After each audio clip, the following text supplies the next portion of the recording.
Resideo produit un certain nombre de thermostats, des climatiseurs, etc., pour la domotique et les smart home automation. Ils sont venus nous voir en nous disant, voilà, on a un problème de production, on a énormément de défauts à la fin de notre chaîne de production, et en fait, ça a une influence directe, évidemment, sur le rendement de la chaîne de production, vu qu'on passe du temps à construire des trucs qui sont jetés au contrôle qualité à la fin, et on ne sait même pas non plus retravailler ces pièces, parce qu'une fois qu'on les a complètement construites, la pièce qui pose problème est la première pièce sur la chaîne de production, et tout est construit autour, et donc ça coûte trop cher de tout redémonter pour pouvoir retravailler la pièce. Donc notre approche ici, ça a été du coup de diminuer le nombre de données, de garder uniquement les données de très haute qualité, et de réduire, de sélectionner un modèle qui fonctionne très bien sur les petits datasets, et de réduire la taille de dimension des images d'entrée en se basant sur la géométrie du problème.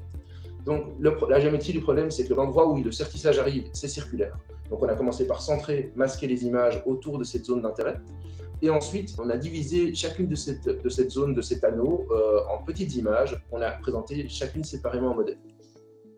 Et donc, l'entrée du modèle, c'est chacune de ces images, et la sortie, c'est on veut un masque qui arrive à classifier si chaque pixel est défectueux ou pas. Donc, voilà un exemple de résultat qu'on obtient. Hein. Donc, on voit au milieu le résultat du modèle, à droite, la labellisation manuelle, à gauche, l'image de base. Donc, on voit que le modèle arrive bien à retrouver ces défauts qui sont microscopiques parfois. Et voilà un exemple qu'on a de l'inférence qu'on peut avoir sur des modèles non vus. On peut arriver à mettre un masque dessus qui met les défauts en évidence. En conclusion, voilà, on a non seulement fait ce modèle, mais maintenant, le déploiement à travers la plateforme Saga Vision permet de satisfaire un certain nombre de contraintes spécifiques au milieu industriel. Donc, il faut 36 mois d'images d'archives, le réentraînement continu, il faut des interfaces, l'AI doit être placé physiquement sur la chaîne, près de la chaîne de production pour supporter les cadences de prédiction, etc., etc.